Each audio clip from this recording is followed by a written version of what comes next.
What have you cooked?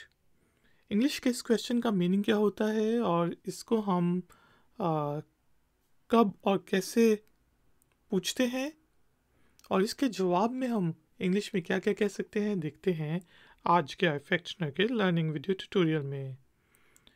तो दोस्तों, let's suppose एक सिचुएशन है कि हस्बैंड जो है वो घर पे आता है और बीवी से पूछता है व्हाट हैव यू कुक्ड। तो इसका मीनिंग है तुमने क्या पकाया है, आपने क्या पकाया है। What have you cooked. आगे से जवाब हो सकता है I have cooked your favourite food.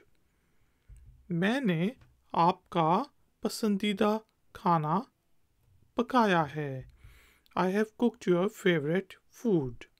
या फिर ये हो सकता है कि आई डिडंट कुक एनीथिंग, मैंने कुछ भी नहीं पकाया।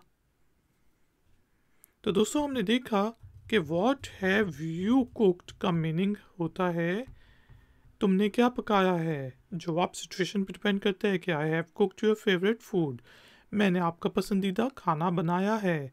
आई डिडंट कुक एनीथिंग, मैंने कुछ भी नहीं बनाया, मैंने कुछ भी नहीं पकाया, एक्सेट्रा।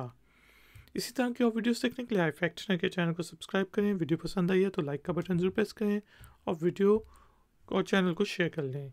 मिलते हैं नेक्स्ट वीडियो ट्यूटोरियल में। Until then take care, keep learning, keep enjoying, good day.